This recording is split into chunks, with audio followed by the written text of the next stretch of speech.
Hi, this is Christine. It is Saturday, October, 24, 2015. It's in the afternoon. I went to breakfast this morning with my dad, his lady friend, and my aunt and uncle who came up from down south en route to a further destination. My aunt and uncle are very kind and helpful people with a good heart, and so is my dad's lady friend. My dad, on the other hand, has a different story. Why do I not see any good in him? He doesn't like me for some reason, and I feel like I should just leave again, because it seems like that's all I ever do with him is come and go. I come hoping to find love and acceptance from him, only to get rejected, so then I go again. It's a ping-pong effect, and I don't like it. I don't need it either, especially not at my age. I should actually have my life together already at my age, but it seems I am starting over again from scratch instead. Out in the parking lot after everyone went their separate ways at the restaurant, my dad said some hurtful things to me, and I drove off in a huff, so to speak. I went to a racetrack not far from the restaurant and went and sat in the bleachers alone and just looked out at the empty racetrack and the open field all around it to clear my head. On the way home, I called my dad and told him he should probably go to the airport to pick up my sister without me. I didn't want to go, after all. He sticks up for her, my sister, and defends her even in all her craziness, because he is just as crazy as her. They fit together well. While me, I don't understand either of their reasoning or doing, or why they do certain things. But hey, it's their life, right? I decided to stop at a flea market on the way home, which I normally don't do, but it was Saturday, and that was the only day the flea market is open, besides Tuesdays actually also. I wasn't expecting to find anything. I just wanted to walk around maybe and get my mind off of my argument with my dad earlier. I saw a CD that caught my eye and jumped out at me. It was only $1 also, and the title of it was "It Takes Great Courage." It didn't look like a religious CD, but I looked at the back of it anyway, and it had encouraging titles to these songs that didn't have anything to do with religion. I looked at the front of the CD again and decided to get it. It felt like the divine was telling me to take courage. About a week or so ago, I was remembering this paper I used to have that had the meaning of my name on it. I got it years ago, but lost it, I think, in 2011 when I lost other possessions I had. But it was on my heart that I would like to get it again. Something like it again. After I bought the CD, I kept walking up and down the aisles in the flea market, and what did I see but a table that had these very name meanings on it. I couldn't believe it, because I was just thinking I wanted this about a week ago. Talk about manifesting things. So I had her look up the meaning of my name, and I had it printed out again. Wow. Then I stopped at the store on my way home, and both of my hands were full coming out of the store, which did not have automatic opening doors. I was going to push the door open with my foot, but a man came out of nowhere from behind me that I had not seen in the store, and there was also no one behind me in the line, and there was only one line in the store.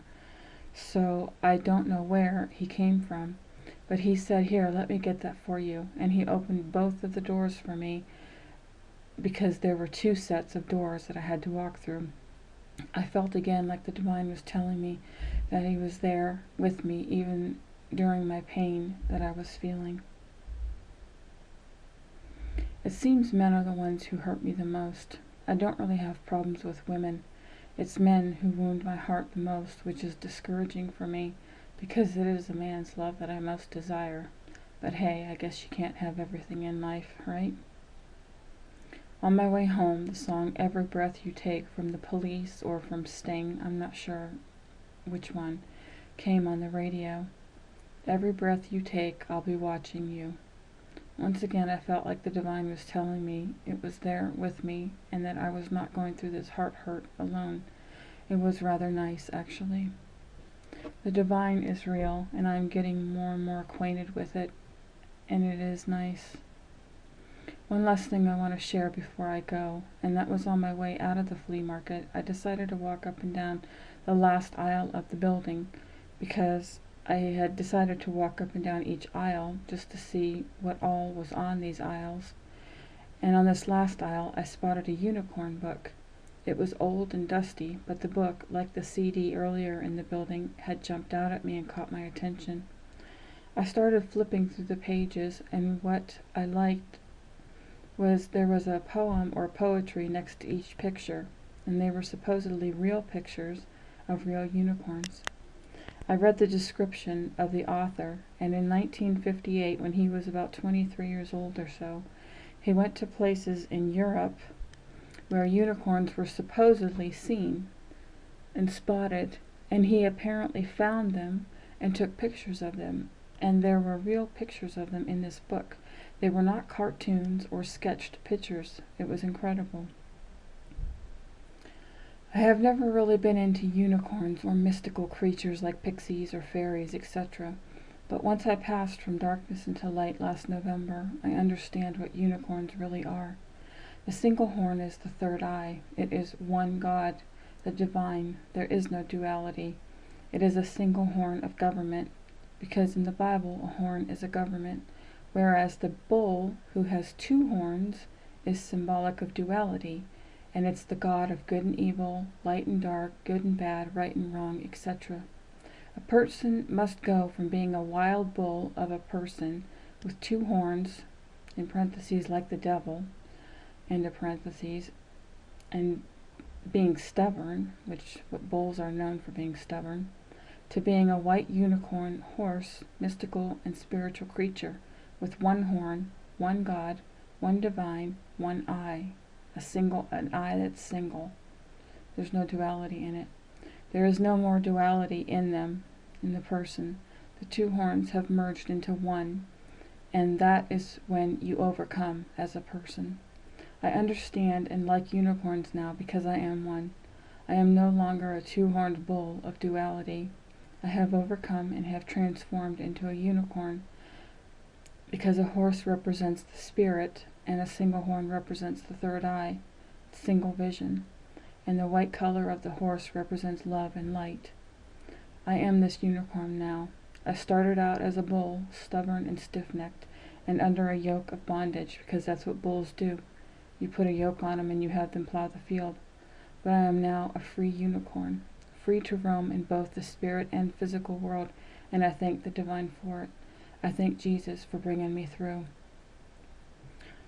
So when I saw this unicorn book, I felt like it was meant to be, but the guy who owned the table there was missing. Shortly thereafter, however, he showed up and asked if there was something he could help me with. I did want to buy the book, but I couldn't find a price on it, and I was thinking, since it was an older book, the amount of maybe $5 came into my head, and that is really what I was hoping it would be that I would have to pay for. I asked the man how much the book was, and he said $5. Wow, another sign. He then told me that he had just put this book out on the table not more than 5 minutes ago, and that it was destiny, that I should just now come by and get it. And I took that as another sign and said, yes, I think it is destiny. I will leave you with one of the poems from that book that spoke to me. One of the book on unicorns that spoke to me. This is in quotes. The unicorn was white, with hoofs of silver, and graceful horn of pearl. The glorious thing about him was his eye. There was a faint bluish furrow down each side of his nose, and this led to the eye sockets, and surrounded them in pensive shade. The eyes, circled by this sad and beautiful darkness, were so sorrowful, lonely, gentle, and nobly tragic that they killed all other emotions except love. And that quote is from T.H. White. Be well, everybody, and have a great rest of your day today. We'll talk to you in the next video. Bye-bye.